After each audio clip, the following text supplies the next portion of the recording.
கோடை சீசன் காரணமாக கொடைக்கானல் உதகையில் இன்று சுற்றுலா பயணிகள் உற்சாகமாக பொழுதை போக்கினர். இதுகுறித்து சுற்றுலா பயணிகளின் கருத்துக்களை கேட்டறிந்தோம். இதனிடையே இ-பாஸ் நடவடிக்கையால் பொதுமக்களுக்கு எந்த தொந்தரவும் இருக்காது என தமிழக அரசு தெரிவித்துள்ளது.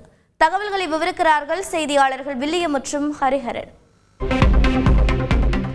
கோடை சீசனை ஒட்டி கொடைக்கானல் ரோஜா பூங்காவில் சுமார் 1500 வகையிலான ரோஜா மலர்கள் பூத்துக்கொள்ளும் நிலையில் இன்று காலை முதலே மக்கள் கூட்டமாக சென்று புகைப்படம் எடுத்து மகிழ்ந்தனர். சாரல் மழை, மிதமான வெப்பம் என காலநிலை மாறி மாறி நிலவியதால் கொடைக்கானலில் சுற்றுலா பயணிகள் குடும்பத்தாருடன் உற்சாகமாக பொழுதை போக்கினர். இதுகுறித்து சுற்றுலா பயணிகள் கிருத்திகா அப்துல் மாலிக் கூறுகையில், வெயில் இல்லை, ரொம்ப குளிராக இருக்குது, குளிர் அதிகமாக இருக்குது. எத்தில ரொம்ப மழை அதிகமாக இருந்தது. நான் சூசைட் பார்க் பார்த்தேன், குணா கோகையெல்லாம் பார்த்துட்டு வந்துட்டேன். கொடைக்கானல் வந்தது ஃபேமிலியோடு வந்து இதுதான் ஃபஸ்ட் டைமு. நல்லா கிளைமேட் அருமையாக இருக்குது, எல்லோரும் என்ஜாய் பண்ணலாம். இதேபோல சுட்டரிக்கும் வெப்பத்தை தணிக்க சிதம்பரம் அருகே பிச்சாவரம் சதுப்பு நில காடுகளில் குவிந்த சுற்றுலா பயணிகள் அலையாத்தி காடுகள் நடுவே படகு சவாரி செய்து மகிழ்ந்தனர்.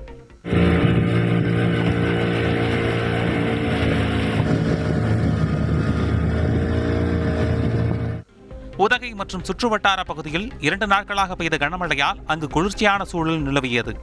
ஞாயிற்றுக்கிழமை என்பதால் உதகையில் சுற்றுலா பயணிகள் கூட்டம் அதிகரித்த நிலையில் அரசு தாவரவியல் பூங்காவில் வைக்கப்பட்டுள்ள வண்ண வண்ண மலர்களை கூட்டமாக பார்த்து மக்கள் ரசித்தனர்.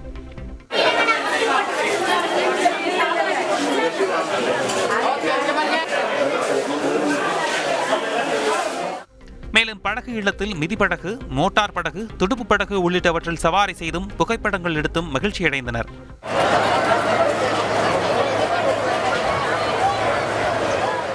உதகை வந்த தர்ஷினி கிஷோரிடம் பேசினோம். ஃப்ளவர் ஷோ வந்திருக்கோம், நல்லபடியாக இருக்குது. எல்லாமே ஃபெசிலிட்டிஸ்லாம் நல்லா பண்ணி கொடுத்துருக்காங்க. வெதர் வந்து நல்லா சில்லுன்னு ஃபீல் பண்ணுறோம், ஹாட்டாக ஃபீல் பண்ணல, நல்லா இருக்குது. ஊட்டி வெதர் ரொம்ப க்ரௌடாக இருக்குது. இன்னும் ஒரு 10 டேஸ்க்கு அப்புறம் அந்த மலர் கண்காட்சி இது பண்ணுறதுக்கப்புறம் இன்னும் நல்லா இருக்கும்னு நினைக்கிறேன்.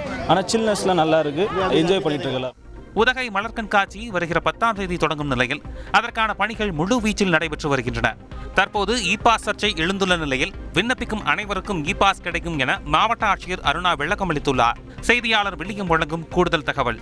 இ-பாஸ் அப்ளை செய்யும் அனைவருக்குமே கிடைக்கும் என்ற ஒரு ஆட்சியர் அறிவிப்பு வந்த பிறகே சுற்றுலா பயணிகள் வரத்து இனிவரும் நாட்களில் அதிகமாக இருக்கும் என எதிர்பார்க்கப்படுகிறது. கல்பனா, நன்றி வில்லியம்.